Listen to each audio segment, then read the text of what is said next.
ಎಲ್ಲರಿಗೂ ನಮಸ್ಕಾರ. ಅನಾವರಣ ಯೂಟ್ಯೂಬ್ ಚಾನೆಲ್ಗೆ ಸ್ವಾಗತ. ಇಂದಿನ ಜಗತ್ತಿನಲ್ಲಿ ಒಂದು ಭಾಗದಲ್ಲಿ ನಾವು ಬರಗಾಲ ಪರಿಸ್ಥಿತಿ ಅಂದರೆ ನಮ್ಮಲ್ಲಿ ಬರಗಾಲ ಪರಿಸ್ಥಿತಿಯನ್ನು ನೋಡಿದರೆ ಇನ್ನೊಂದು ಭಾಗದಲ್ಲಿ ಪ್ರವಾಹ ಪರಿಸ್ಥಿತಿಯನ್ನು ನೋಡ್ತೇವೆ. ಇದಕ್ಕೆ ಕಾರಣವೇನು ಅಂತ ಹೇಳಿ ಈ ವಿಡಿಯೋದಲ್ಲಿ ತಿಳಿದುಕೊಳ್ಳೋಣ.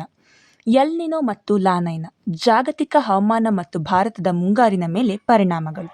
ಈ ವಿಡಿಯೋ ನಿಮಗೆ ಇಷ್ಟ ಆದರೆ ಅನಾವರಣ ಯೂಟ್ಯೂಬ್ ಚಾನೆಲ್ನ ಸಬ್ಸ್ಕ್ರೈಬ್ ಮಾಡಿ ಮತ್ತು ಈ ವಿಡಿಯೋವನ್ನು ಎಲ್ಲರಿಗೂ ಶೇರ್ ಮಾಡಿ.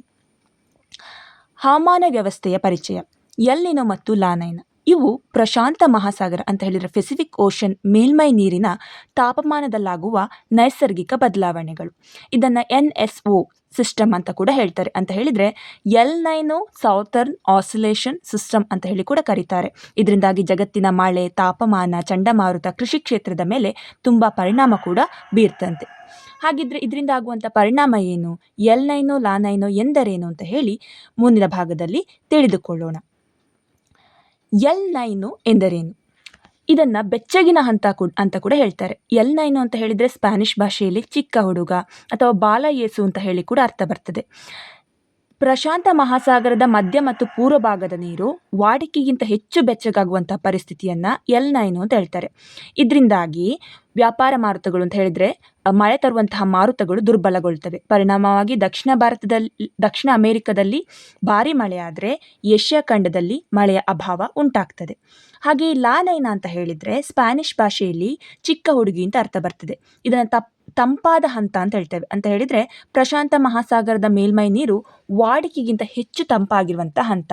ಇದರಿಂದಾಗಿ ಮಳೆ ತರುವಂತಹ ವ್ಯಾಪಾರ ಮಾರುತಗಳು ಅತ್ಯಂತ ಶಕ್ತಿಯುತವಾಗ್ತವೆ. ಇದರಿಂದಾಗಿ ಏಷ್ಯಾ ಮತ್ತು ಆಸ್ಟ್ರೇಲಿಯಾ ಖಂಡಗಳಲ್ಲಿ ಭಾರಿ ಮಳೆ ಆದರೆ ದಕ್ಷಿಣ ಅಮೆರಿಕದಲ್ಲಿ ಒಣ ಹವಾಮಾನ ಉಂಟಾಗ್ತದೆ. ಅಂತ ಹೇಳಿದರೆ ಬರಗಾಲ ಪರಿಸ್ಥಿತಿ ಉಂಟಾಗ್ತದೆ, ಮಳೆ ಕಮ್ಮಿಯಾಗಿ ಬರ್ತದೆ.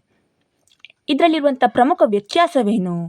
ಎಲ್ ನೈನಾದಲ್ಲಿ ಸಾಗರದ ತಾಪಮಾನ ಅತ್ಯಂತ ಹೆಚ್ಚಿರ್ತದೆ. ಹಾಗೆ ಇದರಿಂದಾಗಿ ಮಳೆ ತರುವಂಥ ಮಾರುತಗಳು ದುರ್ಬಲಗೊಳ್ತವೆ.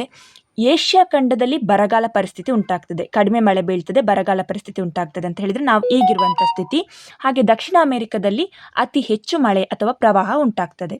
ಲಾ ನೈನಾದಲ್ಲಿ ಸಾಗರದ ನೀರು ಸಾಮಾನ್ಯಕ್ಕಿಂತ ಹೆಚ್ಚು ತಂಪಾಗಿರ್ತದೆ. ಇದರಿಂದಾಗಿ ಮಳೆ ತರುವಂಥ ಮಾರುತಗಳು, ವ್ಯಾಪಾರ ಮಾರುತಗಳು ಬಲಗೊಳ್ತವೆ.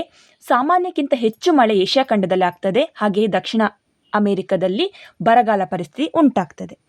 ಎಲ್ ನೈನೋ ವರ್ಷದಲ್ಲಿ ಏನಾಗ್ತದೆ ಭಾರತದ ಮೇಲಿನ ಪರಿಣಾಮ?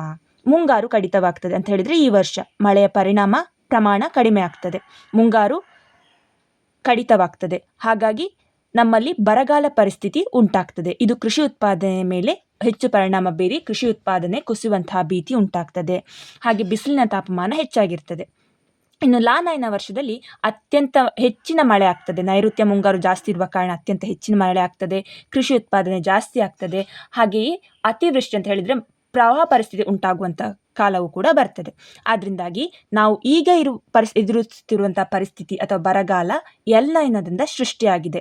ಈ ಪರಿಸ್ಥಿತಿಯಲ್ಲಿ ನಾವು ಅತ್ಯಂತ ಎಚ್ಚರಿಕೆಯಿಂದ ಕೃಷಿ ಮತ್ತು ಜಲಸಂಪನ್ಮೂಲಗಳ ನಿರ್ವಹಣೆ ಮಾಡುವುದು ಪ್ರತಿಯೊಬ್ಬರ ಕರ್ತವ್ಯವಾಗಿರುವಂತಹದ್ದು.